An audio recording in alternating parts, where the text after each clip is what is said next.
मेरे साथ कांग्रेस के राज्यसभा सांसद विवेक तनखा जो सीनियर वकील भी हैं और ईवीएम मामले पर वो जो चुनाव आयोग के यहाँ जो प्रतिनिधिमंडल गया था कांग्रेस का उसमें भी थे, जो 16 दलों का प्रतिनिधिमंडल था वो उसमें भी शामिल थे। सर क्या लग रहा है, आज जो चुनाव आयोग ने कहा है कि बी पैट के लिए पैसे नहीं मिल रहे हैं, सरकार को उन्होंने फिर लिखा है, तो सरकार क्यों ढिलाई करे? जब सुप्रीम कोर्ट का ये आदेश था कि बी पैट से चुनाव कराया जाए, बी पैट लगाया जाए, तो क्या लग रहा है इसकी क्या वजह हो सकती है? देखिए, अगर कोई भी सरकार का उद्देश्य है फ्री और फेयर इलेक्शन, तो उनको वो सिस्टम इवॉल्व करना चाहिए जिस पे लोगों को भरोसा है। ईवीएम पे लोगों को भरोसा नहीं है, ना ये सरकार को था जब ये विपक्ष में थे, और ना तब की विपक्ष जो अब सरकार में उनका है। ईवीएम को लेके तरह तरह की अटकलें लगाई जाती हैं। प्रमाण के रूप में ईवीएम के बारे में अटेर भिंड में चीज़ें सामने आई जब वहाँ के सीईओ ने प्रेस और मीडिया के सामने जब बटन दबाए और बार बार बीजेपी का सिंबल बाहर आया, उसको लेके एक फिर से ये मुद्दा, ये डिबेट छिड़ा। हम लोगों ने इलेक्शन कमीशन को इसकी कंप्लेंट की कांग्रेस पार्टी की तरफ से, फिर ऑल पार्टी डेलीगेशन भी हम लोग पार्लियामेंट से उठ के मेमोरेंडम लेके गए थे। 16-17 पार्टी थी।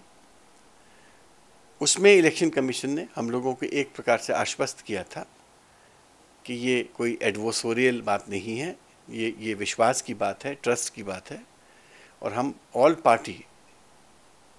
पॉलिटिकल पार्टीज़ की एक मीटिंग बुलाएंगे जिसमें सबके साथ इस विषय पे बातचीत करेंगे। मगर उसके बाद कुछ न्यूज़पेपर्स में खबरें आईं कि इस इलेक्शन कमीशन फिर से अपनी पुरानी बात को रीइटरेट कर रहा है कि ईवीएम सेफ है। ऐसी बात हमारे सामने नहीं हुई थी जब हम लोग ऑल पार्टी मीटिंग में गए थे।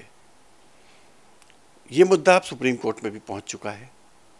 बीएसपी और कुछ दूसरी पार्टीज सुप्रीम कोर्ट में याचिका लगा चुकी हैं और उसमें 8 तारीख को जवाब मांगा है। कांग्रेस भी इन प्रोसीडिंग्स में पार्टिसिपेट करेगी क्योंकि ये एक नेशनल मुद्दा है, बड़ा मुद्दा है, और ये इस मुद्दे के पीछे पूरे लोकतंत्र का विश्वास है। ईवीएम अगर रैली भरोसेमंद चीज़ नहीं है तो ये लोकतंत्र के लिए बहुत बड़ी क्षति होगी। लेकिन बीजेपी कह रही कि आप 10 साल आपकी सरकार थी, मनमोहन सिंह प्रधानमंत्री थे, तब जब दूसरी बार मनमोहन सिंह प्रधानमंत्री बने तो जीएल नरसिम्हा ने किताबें लिखी, आडवाणी जी ने सवाल उठाया था, मामला रफा दफा हो गया। यूपी चुनाव के बाद ये मामला जब मायावती बात करती हैं, उसके बाद एक बड़ा भिंड का मामला आता है, फिर राजस्थान का मामला आता है। एक जो और सवाल आ रहा है कि जो 2006 की जो पुराने मशीनें हैं उसको चुनाव आयोग कह रहे हैं कि हम इसे वापस ले रहे हैं, और उन्हीं सब मशीनों से चुनाव हुए हैं, वोटिंग हुई है। तो एक तरह का ये भी खबर आ रही है कि क्या जिस तरह के जो छेड़छाड़ की बात है या किसी तरह से ईवीएम में जो फर्जरी की गई है, तो सारी की सारी आप मशीन हटा रहे हैं। इस पर भी कांग्रेस पार्टी का कोई इस बात को नोटिस में ला रही है? और या कोर्ट के मामले में, चूँकि आप एक सीनियर वकील भी हैं, तो ये सारी बातें कोर्ट में कही जा रही है कि आखिर इतना, जब ये मशीन सही नहीं थी तो चुनाव क्यों करा, और जब सही है तो आप वापस क्यों ले रहे हैं? देखिए, कोर्ट में सब मुद्दों पे डिस्कशन होगा, इंक्लूडिंग मशीन्स पे डिस्कशन होगा, और पुरानी मशीन्स और नई मशीन्स पे भी डिस्कशन होगा, क्योंकि कोर्ट के सामने जब कोई सब्जेक्ट आता है तो हर पहलू कोर्ट के सामने रखा जाता है। तो निश्चित रूप से कोर्ट इन बातों को हमारी सुनेगी और इलेक्शन कमीशन भी कोर्ट के सामने एक पार्टी के रूप में पेश होगा और उनसे जवाब मांगा जाएगा कि भाई अल्टीमेटली जब इतने लोग अविश्वास कर रहे हैं एक सिस्टम पे, तो आपका क्या ऐसा वेस्टेड इंटरेस्ट हो सकता है कि आप उस सिस्टम को आगे चलाएं। देखिए, बीजेपी का जहाँ तक कहना है, बीजेपी एक अवसरवादी पार्टी है। जब बीजेपी खुद ये चीज़ डिमांड कर रही थी तब तो उनको तब तो उसके बारे में तो वो आज कुछ नहीं कहते हैं, और आज जब एक ऐसा अप्रत्यक्ष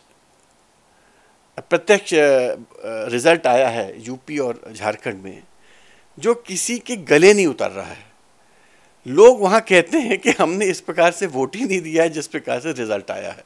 यूपी और उत्तराखंड उत्तराखंड में लोग कहते हैं, जो ऑफिसर्स वहाँ पोस्टेड थे उन्होंने मुझे फ़ोन करके बताया, हमको मिल के बताया कि साहब हमने जो वहाँ दृश्य देखा वो इलेक्शन रिजल्ट से मैच नहीं कर रहा है। तो एक व्यापक माहौल बना हुआ है पूरे देश में कि यूपी और उत्तराखंड के रिजल्ट्स हो सकता है ईवीएम से प्रभावित हों। और बीजेपी कह रही है कि शायद चाहे वो तमाम पार्टी हो, कांग्रेस हो, बीएसपी हो, वो पूरा ओपोजिशन ही कोलैप्स हो रहा है, खत्म हो रहा है, इसलिए अब उनके पास कोई मुद्दा नहीं है। देखिए, बीजेपी तो ये कहेगी, क्योंकि अगर उन्होंने ये हथकंडा अपनाया है यूपी और उत्तराखंड में, तो इसके अलावा उनके पास जवाब क्या होगा। सर लीगल एस्पेक्ट अगर देखें, आप खुद इतने सीनियर वकील हैं, सुप्रीम कोर्ट में ये पूरा प्रोसीडिंग है, वीवीपैट को लेकर पहले भी आदेश जारी हुआ है, उसका इम्प्लीमेंटेशन नहीं हुआ, क्या लग रहा है किस तरह, चूंकि दुनिया के कई देशों में कोर्ट के आदेश के बाद ईवीएम खत्म किया गया है, जहाँ से हम ईवीएम एक्सपोर्ट कर रहे हैं, इंपोर्ट कर रहे हैं, वहाँ भी ईवीएम से चुनाव नहीं होता है। खुद लोग, सुब्रमण्यम स्वामी पहले ईवीएम को लेकर बड़ी बातें करते थे। तो क्या लग रहा है कि कोर्ट से कोई आदेश जारी हो सकता है? क्या उम्मीद है आप लोग को? आप लोग अपनी बातों को कितनी मजबूती से रख पा रहे हैं? देखिए, अभी तो पिटिशंस फाइल हुई हैं, नोटिस इशू हुआ है, इस पर सबका रिप्लाई आएगा, सब प्रमाण सुप्रीम कोर्ट के सामने रखे जाएंगे। विदेशों में जो जजमेंट्स हुए हैं, जर्मनी में जजमेंट हुआ है जिसमें ईवीएम पे अविश्वास प्रकट किया गया है और पुराने सिस्टम पे रिस्टोर हुआ है। यूएस में जो ईवीएम की तरफ बढ़ चुका था, आज ईवीएम लगभग ख़त्म हो गया, बैलेट से हो रहा है। बहुत और थोड़ा सा जो ईवीएम होता है उसको खाली देखने के लिए कर रहे हैं, जिससे कि उसकी सच्चाई पता चले, बैलेंस, मतलब दोनों तरफ, यहाँ ये बैलेट करके भी देखते हैं और ईवीएम करके भी देखते हैं। तो एक ओवरऑल यूरोप में और अमेरिका में ईवीएम के प्रति जो विश्वास नहीं दिख रहा है, जो जजमेंट्स हैं वहाँ के, वो सब आज इलेक्शन कमीशन के स्टैंड के विपरीत हैं। तो अभी बीजेपी वाले कह रहे हैं कि अगर ईवीएम में गड़बड़ी होती तो हम मध्य प्रदेश में जो एक सीट उनको गई है कांग्रेस को, वो नहीं जाने देते। नहीं, बीजेपी ऐसा कह ही नहीं सकती, क्योंकि उनकी धांधली वहाँ रोकी गई इलेक्शन कमीशन के माध्यम से, उनके अफसरों को वहाँ से ट्रांसफ़र किया गया ओवरनाइट। डैमेज कंट्रोल के लिए भी हो सकता है ऐसा कदम उठा के कुछ सीटें आपको दे दी। अगर अटेर में इलेक्शन कमीशन ने एक्शन नहीं लिया होता और सख्ती से अगर सामने नहीं आए होते, तो ये अटेर को भी उसी तरह जीते जैसे यूपी और झारखंड जीता है। क्या करवाया आप लोगों ने वहाँ? सारी की सारी मशीनें जो स्लॉट आया हुआ था यूपी से, उसको एक्सचेंज करवाया? नहीं, सबका रीवेरिफिकेशन हुआ, और जब उनको ये पता चल गया कि वो एक्सपोज हो जाएंगे, और हम लोग हर मशीन के बटन को देख रहे थे कि बटन दबने पे क्या निकल रहा है, सतर्कता भी थी और उनको भय भी था। तो ये दोनों चीज़ें, और जो प्रशासन जो उनसे मिक्स हो जाता है, मध्य प्रदेश में स्पेशली प्रशासनिक अधिकारी बीजेपी की एजेंट बन के काम करते हैं। और बांधवगढ़ में भी अगर हम लोग ने यही सतर्कता दिखाई होती तो शायद वो रिजल्ट भी अटेर टाइप आता। यहाँ भी तर्क दे रहे हैं कि हम झारखंड में भी हार गए सीट, और तो हम भी, अगर हमारी सरकार अगर गड़बड़ी करेगी। एक जो वाजिब सवाल है कि अगर ईवीएम पर सवाल उठा रहे तो क्या वीवीपैट के साथ ईवीएम तंदुरुस्त हो जा रहा है, दुरुस्त हो जा रहा है, सवाल उठने बंद हो जाएंगे? देखिए, जब तक सवाल उठने बंद हो जाएंगे तो समय बताएगा, बट वीवीपैट के साथ एक एक्स्ट्रा सेफ्टी तो है, एक्स्ट्रा ट्रस्ट के लिए एक फैक्टर तो है कि आपको उसी वक्त एक स्लिप मिलती है, उस स्लिप में आपने किसको वोट दिया वो आपके सामने आ जाता है। और हमारा वो भी डिमांड है कि जब तक वीवीपैट आप रखोगे तब तक वीवीपैट की स्लिप को अच्छे से उस व्यक्ति को दिखाओ। ये नहीं कि 1 सेकंड में दिखाओ, जब तक बेचारा देखे उसको नीचे फेंक दो। ये होता यही है वास्तविकता में, जो गरीब लोग जाते हैं, जो लाइन में खड़े होते हैं। ये बहुत अहम सवाल है वीवीपैट को लेकर, जिस तरह से जस्टिफाई किया जा रहा है।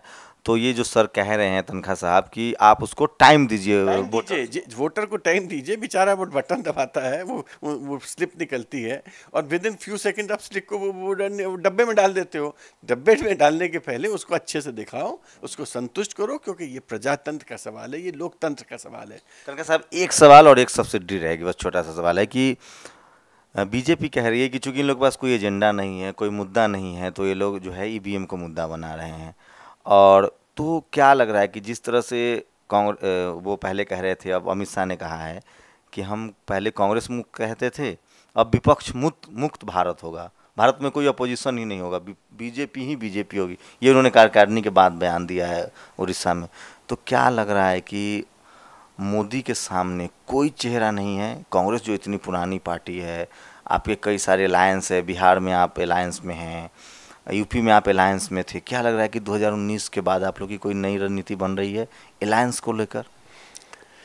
देखिए, विपक्ष इस वक्त इकट्ठा तो हो रहा है। विपक्ष को बीजेपी के साथ लड़ने के लिए ये एक चुनौती सी भी लग रही है कि इकट्ठा होना एक अनिवार्यता है। और मैं इस बात पे विश्वास करता हूँ कि कोई व्यक्ति या कोई पार्टी अगर ये समझती है कि वो पार्टी और व्यक्ति for all times to come power में रहेगी, तो ये उनका भ्रम है। ये चीज़ें वक्त की होती हैं। एक सवाल, मनमोहन सिंह के वो तमाम जो फैसले थे, टनल बनाया उन्होंने, भारत निर्माण था, स्वच्छ निर्मल भारत निर्मल था प्रोग्राम, मोदी जी उनका नाम चेंज कर दिया। जीएसटी आप लोग का एक बड़ा ड्रीम प्रोजेक्ट था, जो प्रधानमंत्री का ड्रीम प्रोजेक्ट था, फाइनेंस मिनिस्टर का ड्रीम प्रोजेक्ट था, आप लोग नहीं पास करवा पाए, बीजेपी ने वो करवा लिया, उस पर वो अपना टैग लगा रहे हैं। आपको जीएसटी को लेकर कुछ कहना है? जिस रूप में जीएसटी आ रहा है उससे आप सहमत है? उससे आपने संशोधन बिल भी लाया था उस पर।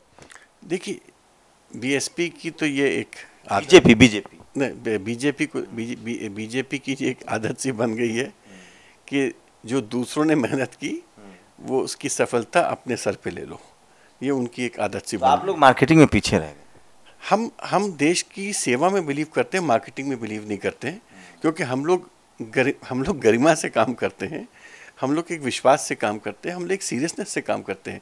हमने पॉलिटिक्स को तमाशा नहीं समझा। इन लोग तो पॉलिटिक्स को एक तमाशा है इनके लिए। जिस प्रकार से नर्मदा यात्रा चल रही है, मतलब नर्मदा गंदी रहे उस पर पैसा नहीं लगाएंगे, बट नर्मदा के बाहर अमित शाह से लेकर पूरी बीजेपी वहाँ पर घूम रही है इस वक्त, और बड़ी बड़ी रैलीज हो रही हैं, 100, 200, 400, 500 करोड़ रुपए इस पे खर्च हो चुका है। ये मध्य प्रदेश में अभी से तैयारी शुरू हो रही है। एक महीने से मध्य प्रदेश में पूरी बीजेपी सड़कों पे नर्मदा को बचाने में लगी हुई है। तो शिवराज सिंह चौहान डरे हुए हैं, कुछ अंदर से कुछ हो रहा है योगी जी के जिस तरह से प्रादुर्भाव हुआ है पॉलिटिकल में। अब बीजेपी में अंदर जा क्या हो रहा है ये तो मैं नहीं कह सकता। तो क्या कांग्रेस कुछ प्रेरणा, ये जो रोड शो वाला जो कॉन्सेप्ट आया है, इससे कुछ आप लोग प्रेरणा ले रहे हैं? देखिए, अब इनका रोड शो खत्म हो जाती दीजिए, फिर हमारा शो स्टार्ट होगा। जीएसटी पर सीरियस सवाल है। जीएसटी बड़ा मुद्दा है, इकोनॉमी का, पूरा अर्थव्यवस्था का मामला है।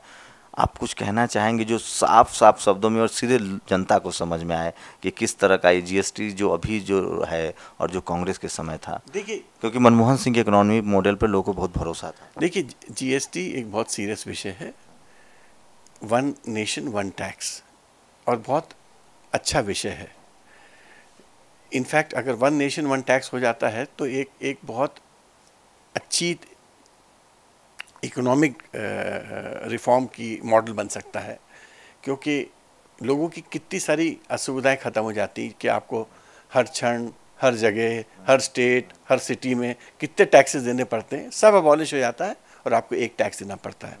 बट जो मॉडल हमने पास किया है वो वन नेशन वन टैक्स नहीं है, वो वन नेशन 4 टैक्स, 4 दरें होंगी, और 33 स्टेट्स में अलग कंप्लाइंसेस होंगे जिनकी अपनी स्टेट मशीनरी होगी। स्टेट अलग कंप्लाइंस देखेगी क्योंकि अलग टैक्सेशन मशीनरी होगी, सेंटर की अलग टैक्सेशन मशीनरी होगी। तो जो एक जीएसटी का रूप हम देखते थे या समझते थे या सोचते थे, जीएसटी उस रूप में नहीं आ पा रही है। GST because of multiple states की प्रॉब्लम होंगी या स्टेट्स की डिमांड्स होंगे, तो एक डाइल्यूटेड फॉर्म में आ रही है। अब इस डाइल्यूटेड फॉर्म में इसका कितना फ़ायदा मिलेगा, और वो फ़ायदा मिलेगा जिसकी हम कल्पना करते थे, जिसकी हम सपना देखते थे, हमको डाउट है। नंबर 2, इसकी वर्किंग में भी, क्योंकि जिस जल्दबाजी से जीएसटी को पुश किया गया, इसकी वर्किंग को लेके भी बहुत सारे प्रश्न चिन्ह हैं। जैसे जो इनवॉइसेस का मिसमैच की बात है, कहते हैं कि कितने करोड़, 10 करोड़, 5 करोड़, 15 करोड़ इनवॉइसेस हर मंथ जनरेट होंगे, और सेलर और परचेज़र की इनवॉइस जब तक मैच नहीं करेंगे तब तक परचेज़र को सेलर का जो क्रेडिट है, टैक्स क्रेडिट नहीं दिया जाएगा। अब वर्ल्ड ओवर ये एक्सपेरिमेंट फेल हो चुका है मैचिंग का, क्योंकि मैचिंग हज़ारों कारणों से नहीं हो पाती कई बार, और आपने टैक्स दे भी दिया है मैच क्योंकि नहीं हो रहा है तो उसका एडवांटेज मुझे नहीं मिलेगा, और मुझे अगर अगर अगर अब रिटर्न भरना है तो वो टैक्स मुझे भरना फिर से पड़ेगा। ऐसा जब प्रॉब्लम आती है तो अमेरिका जैसे बड़े बड़े देशों ने भी ये मैचिंग का जो जो प्रावधान है हटा दिया, और उन्होंने कहा कि रिस्क बेसिस पे हम इसको एक्सेप्ट करेंगे जो आपने स्टेटमेंट या रिटर्न फाइल किया है। इस प्रकार से बहुत सारी चीज़ें थी जो मैंने जेटली जी को पॉइंट आउट की। मैंने ट्राइब्यूनल की जो मिसमैच की बात भी की कि आपने टेक्निकल मेंबर्स को आप ज़्यादा महत्व दोगे, जुडिशियल मेंबर्स को कम देने वाले हो इन द टाइम्स अहेड, जिससे कि वो जो एक जुडिशियसनेस ट्राइब्यूनल की ख़त्म हो जाएगी। फिर आप सरकार जो सबसे बड़ी एसएससी है इन द जीएसटी कोर्ट, मतलब जीएसटी की ट्राइब्यूनल में एक साइड तो सरकार ही होगी, वही सरकार अपने जज बनाएगी। तो उन जजेस से हमको क्या उम्मीद होगी? सरकार जिसको फ़ोन कर देगी जज को, बात खत्म हो जाएगी। तो हम तो चाहते हैं कि इंडिपेंडेंट एजुडिकेटरी सिस्टम हो जिसमें जुडिशरी की प्राथमिकता हो और प्रीडोमिनेंस हो, जिससे कि जुडिशरी पे उनका कंट्रोल होना चाहिए, एग्जीक्यूटिव का कंट्रोल नहीं होना चाहिए। क्योंकि आप लिटिगेंट भी हो और आप जज को कंट्रोल भी करते हो, तो एसएससी का क्या होगा? जो सैकड़ों देश के जो एसएससीज होंगे वो किसके पास न्याय के लिए जाएंगे? हाई कोर्ट तो आप सब्सटेंशियल क्वेश्चन ऑफ लॉ पे जाओगे, सुप्रीम कोर्ट उससे भी बड़े क्वेश्चन ऑफ लॉ पे जाओगे। तो फैक्ट्स पे डिटर्मिनेशन के लिए एक अच्छा फेयर सिस्टम कहाँ मिलेगा? तो इस प्रकार की बहुत सारी मुद्दे हैं। आपने रिवीजन का जो प्रावधान किया है उसी तभी हो सकता है कि जब कोई order prejudicial to the interest of revenue है, मतलब रेवेन्यू की अगर हानि हो रही है तब आप रिवीजन फाइल कर सकते हो। तो रेवेन्यू की हानि तो तभी होगी जब एसएससी के पक्ष में कोई ऑर्डर हो। तो इसका मतलब ये है कि जो असेसिंग ऑफिसर है उसके ऑर्डर्स का रिवीजन ना फाइल हो, वो ऑलवेज एसएससी के विरुद्ध ऑर्डर देगा जिससे कि रिवीजन ना हो। क्योंकि अगर एसएससी के विरुद्ध ऑर्डर होगा तो रेवेन्यू के फेवर में होगा, तो उसकी रिवीजन नहीं कर सकते फिर आप। तो एक प्रकार से आपने पूरा जो लॉ है वो सरकार के फेवर में कर दिया और सिटीजन्स के अगेंस्ट कर दिया है। मतलब जो जीएसटी नया आ रहा है लब्बुलुआ भी है कि सरकार को रेवेन्यू का फायदा हो ना हो, जो राइट्स हैं कंज्यूमर के वो खत्म हो रहे हैं। एसएससीज के जो राइट्स हैं वो उस पे बड़ा हनन हो रहा है। और ये सब बातें मैंने क्वेश्चन के रूप में, अमेंडमेंट के रूप में उस दिन पार्लियामेंट में रखी थी। और भी मैंने कई बातें रखी थी जो कि बहुत अहम बातें हैं। और बल्कि जब मैं बाहर निकला तो जो हमारे पार्लियामेंट में बहुत सारे अच्छे सीएस हैं जो मेंबर्स ऑफ पार्लियामेंट हैं, इवन बीजेपी में भी जो हैं, तो उन्होंने बल्कि मुझे आके खुद बोला कि तनखा साहब आप you were talking like a CA. ये सब बातें हमारे माइंड में भी थी। तो ये थे विवेक तनखा जो राज्यसभा सांसद भी हैं, कांग्रेस के सीनियर नेता हैं मध्य प्रदेश से, और लगातार ईवीएम का मामला हो, जीएसटी का मामला हो, उस पर नज़र रखे हैं। तो इस लिहाज से आप समझिए कि सब कुछ वैसा नहीं हो रहा है जैसा आपको दिख रहा है, टीवी चैनलों पे दिख रहा है, अखबारों में दिख रहा है। कांग्रेस भी अपनी भूमिका में है, विपक्ष की भूमिका में है।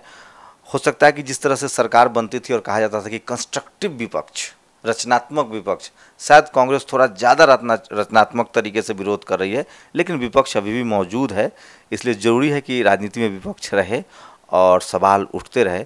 ईवीएम को लेकर पूरा जो गेंद है वो अब कोर्ट के पाले में है। आपको इंतजार करना पड़ेगा कि सुप्रीम कोर्ट से क्या फैसला आता है। कैमरामैन के साथ शंभू कुमार सिंह, नेशनल दस्तक, दिल्ली।